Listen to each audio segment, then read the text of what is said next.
விஜய் தடாரடி அரசியல் செய்வார் என்று எல்லோரும் எதிர்பார்த்து வந்த நிலையில் தற்போது தமிழக அளவில் அல்ல இந்திய அளவிலேயே இது போன்ற அணிகள் இருக்கிறதா ஒரு கட்சிக்கு என்பதை கேள்வி கேட்கும் வகையில் ஒரு புதிய அறிவிப்புகளை தொடர்ந்து விஜய் அறிவித்து வருகிறார்.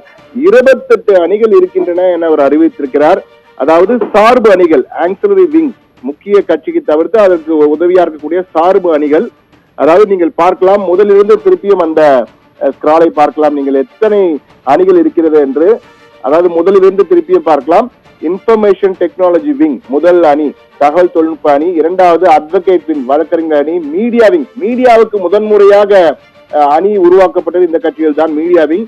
Propaganda and speakers wing, training and cadre development wing, membership enrolment wing, climate research, காலநிலை ஆராய்ச்சி மற்றும் சுற்றுச்சூழல் அணிக்கு ஒரு தனி அணி, ஹிஸ்டாரிக் வரலாற்று ஆய்வு அணி என்று ஒன்று, டிரான்ஸ்ஜெண்டர்ஸ்க்கு ஒரு புது அணி. அதாவது டிரான்ஸ்ஜெண்டர்ஸ் என்று திருநங்கைகள் திருநம்பிகளுக்காக ஒரு தனி அணியை உருவாக்கியது இவர்கள் தான் இந்தியாவிலே முதல் கட்சியாக இருக்கும் என்று நினைக்கிறேன்.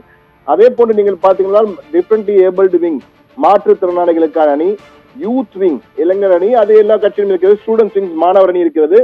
பெண்கள், விமன் விங், பெண்கள் அணி.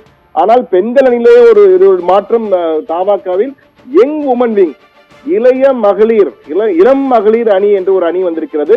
அதற்கு அடுத்ததுதான் இந்தியாவிலேயே முதன்முறையாக ஒரு அணி சில்ட்ரன் விங், குழந்தைகளுக்காக ஒரு அணியை உருவாக்கியது இந்தியாவிலேயே விஜயின் தாவேக தான் முதல் கட்சி. குழந்தைகள் கட்சிகளில் உறுப்பினர்களாக இருக்கலாமா என்பதே தற்போது சர்ச்சைக்குரியதாக மாறும் என்பதில் ஐயமில்லை. அதே போன்று அதுக்கு அடுத்ததாக கேடர் விங், தொண்டர்கள் அணி, அப்புறம் ட்ரேடர்ஸ் விங், வணிகர்கள் அணி, பிஷர்மேன் விங், மீனவர்கள் அணி, வீவர்ஸ் விங், நெசவாளர்கள் அணி, ரிட்டையர்ட் கவர்மெண்ட் எம்ப்ளாயிஸ்க்காக ஒரு அணியை உருவாக்கியதும் இவர்கள் தான் முதல் தடவையாக இருக்கும் என்று நினைக்கிறேன். அது ஓய்வு பெற்ற அரசு ஊழியர்களுக்கான அணி, லேபரர்ஸ் விங், தொழிலாளர் அணி, ஆண்டர்பிரனர் தொழில் முனைவோர் அணி, நான் ரெசிடென்ட் ஆஃப் இந்தியா விங், அதாவது என்ஆர்ஐ விங், அந்த வெளிநாட்டு வாழ் தமிழர்கள், வெளிநாட்டு வாழ் இந்தியர்கள் அணி என்ற ஒரு அணியை உருவாக்கியிருக்கிறார். டாக்டர்ஸ் விங், மருத்துவர்கள் அணி, ஃபார்மர்ஸ் விங், தொழிலாளர் அணி, art culture and traditional wing, கலை, அது கலை ரீதியானவர்களுக்காக ஒரு விங் என்ற ஒரு அணி. அப்புறம் வாலண்டியர்ஸ் விங், வாலண்டியர்ஸ்க்காக தனியாக ஒரு விங் ஆரம்பித்தது இவர்கள் தான் என்று நினைக்கிறேன். அதற்கு பிறகு 28வது அணியாக ஆல் இந்தியா தளபதி விஜய் மக்கள் இயக்கம், அவருடைய கட்சி தொண்டர்கள் அந்த ரசிகர் மன்றம் இருக்கு இல்லையா, அதையும் ஒரு அணியாக 28 அணிகளை அறிவித்திருக்கிறார். இந்திய அளவிலேயே 28 அணிகளை கொண்ட ஒரே கட்சியாக, முதல் கட்சியாக தாவேக தமிழக வெற்றி கழகம் தான் இருக்கும் என்று நினைக்கிறேன். இதற்கு முன்னால் குழந்தைகளுக்காக ஒரு அணி ஆரம்பித்த கட்சி என்பது இதுவரை என்னுடைய பத்திரிகை அனுபவத்தில் நான் கேள்விப்பட்டதில்லை. அதே போன்று டிரான்ஸ்ஜெண்டர்ஸ்க்காக ஒரு அணி ஆரம்பித்திருக்கிறார்.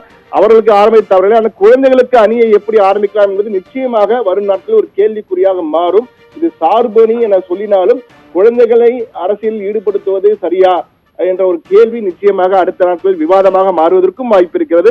அதே போன்று ரிட்டையர்ட் கவர்மெண்ட்டுக்காக, எம்ப்ளாயிஸ்க்காக ஒரு தனி அணியை உருவாக்கி இருக்கிறார். இதுவும் ஒரு சற்று வித்தியாசமானதாக இருக்கிறது. இவர்கள் அனைவருக்கும் இந்த சார்பு அணிகளில் உள்ளவர்களுடைய பதவிக்காலம் என்பது 2 ஆண்டுகள் இருக்கும் என்றும் விஜய் தன்னுடைய கைப்பட அறிவித்துள்ள அந்த கடிதத்திலே அந்த அறிவிப்பு கிடைத்திருக்கு. அதைதான் தற்போது பார்த்து கொண்டிருக்கிறோம். ஆப்ரஹாம்.